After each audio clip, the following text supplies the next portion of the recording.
something that's going on in our world right now. I'm gonna first just start off by turning it over to the students, seniors.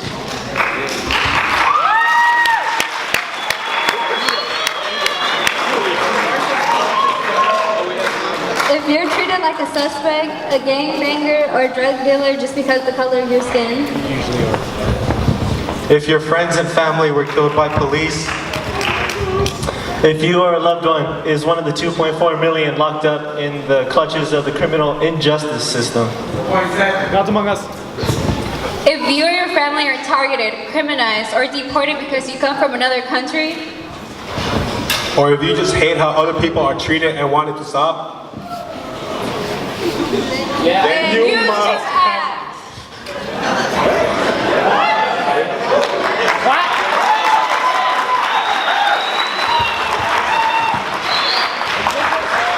Today's assembly is going to be on mass incarceration, police brutality, and how you can get involved. So, as many of you probably already know, on August 9th, Michael Brown, an 18-year-old who had just graduated high school, was shot in Ferguson, Missouri by the police. It drew many protests in response to that, and it really concentrated a lot of what happens around this country. We're lucky today to have some speakers who are going to speak to this, some of whom were actually in Ferguson and were a part of these protests. The first speaker that I'd like to introduce is Joey Johnson. Joey, you don't even know yet.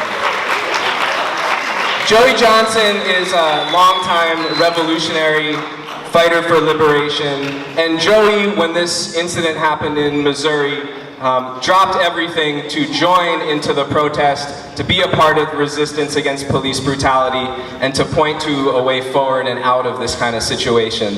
And he's going to talk to you about some of that. So give it up for Joey Johnson.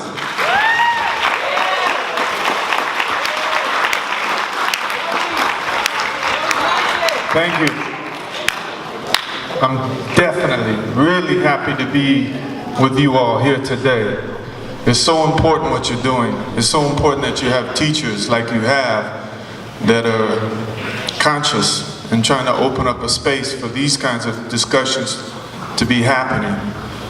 I'm going to talk in a few minutes about going to Ferguson, Missouri after Michael Brown was murdered.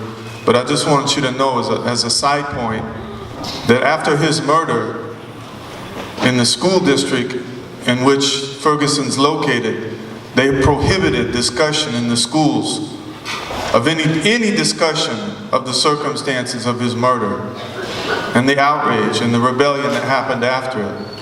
I mean, just think about that. The way the kids must have been traumatized that witnessed Michael Brown's murder. And I'm out there and I'm chanting, the curfew is illegit. We refuse to live like this. A woman came from the neighborhood where Michael Brown was murdered. All these people started coming. And she kind of abbreviated it for me. She said, no justice, no curfew. She said, Michael Brown didn't get to rest. We ain't resting. Michael Brown didn't get to go home and sleep. We ain't going home to sleep. Look, there's so much that's on y'all's shoulders. October 22nd is a national day of protest against police brutality, repression, and the criminalization of a generation. We're saying that day people need to stand up. They need to walk out. They need to not go to school, not go to work, not do business as usual. You need to stand up against it.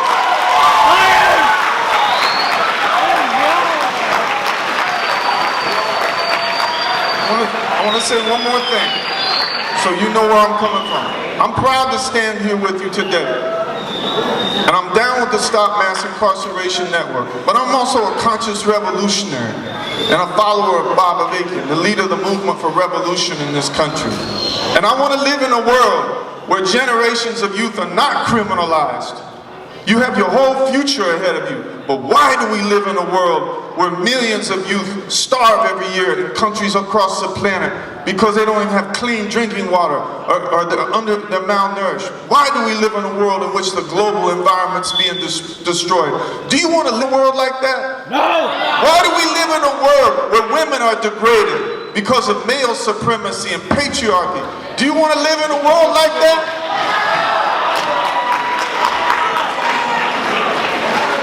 Why do we live in a world where there's unending wars going on in the Middle East that this capitalist imperialist system perpetuates in order to rob the people of their oil or to super exploit them? We have to put a stop to all of this. But we cannot tolerate a slow genocide going on right here in the borders of this country against black people, against Latinos, against immigrants. On any given day, there's 37,000 immigrant brothers and sisters locked up in this country awaiting deportation. This has to stop, and we have to stop. Come together on October 22nd. Stand up, walk out. The future's in your hands. Thank you, JJ. Joey Johnson. We're very lucky to have Anita Wills here. Anita is an author, an activist, a member of the Stop Mass Incarceration Network, and part of the Inner Council of Mothers of Murdered Children. Thank you. Let's give it up for Anita Wills.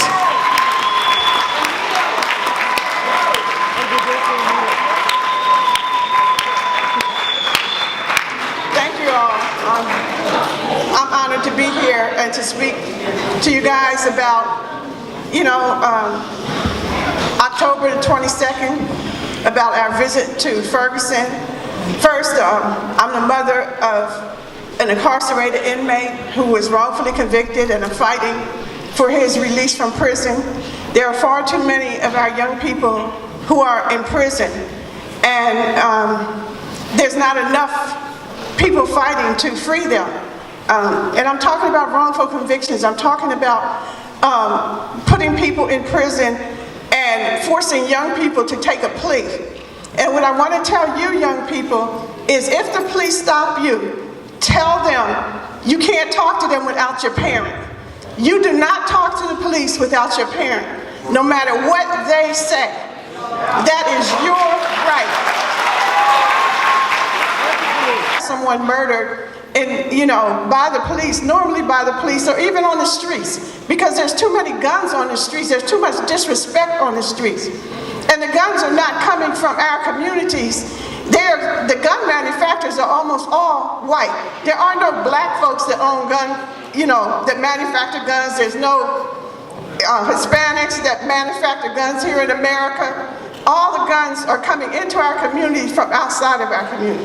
My grandson was killed by one of these guns, and I don't know who did it. I don't know whether the police were behind it or somebody off the streets. So but I'm an activist. I go in the community and I talk to the families, and I also, am an activist against mass incarceration.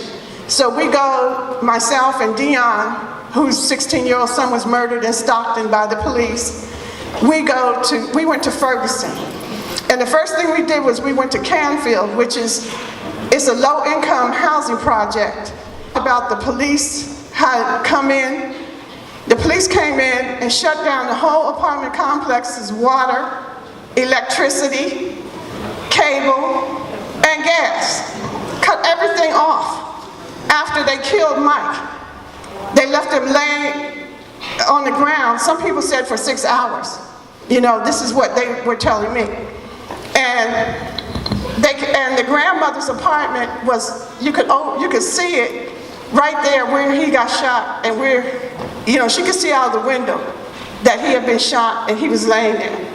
And the police would not let her go near him while he was laying there.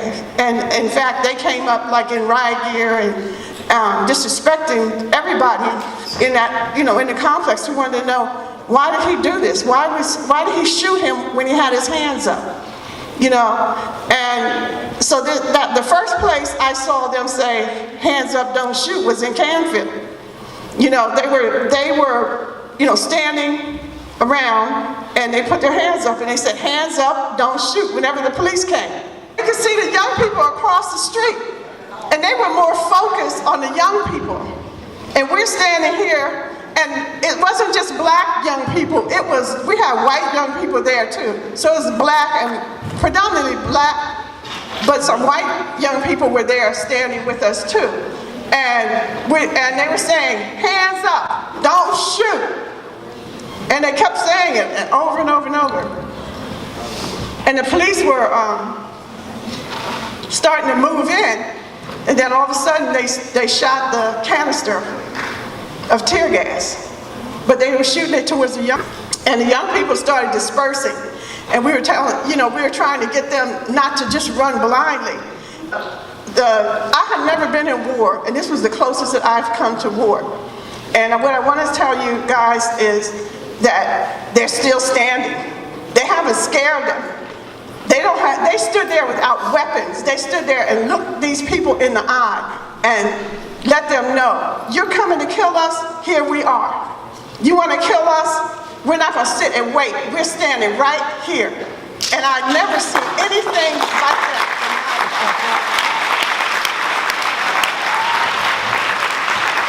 And my hope is for you guys that you will do something on the 22nd. I hope you come to 14th and Broadway. I hope you do something here. Make a conscious decision, because this is your life. We owe you guys a future.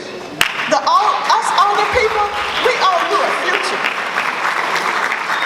And we want you to show up, and I'll do everything as long as I have breath in my body to make sure that you guys have a future. Yes. Thank you for having me here. Thank you, Anita. Next up, I'd like to introduce Opie. Opie is a member of the Revolution Club Bay Area and is also working with the Stop Mass Incarceration Network. Hands up! Please don't shoot me! Hands up! Don't shoot me! Hey, my name is Opie. I'm with the Revolution Club. I'm here to talk to you guys about something. Right now, what you guys have just encountered has been stories of pain and stories of defiance.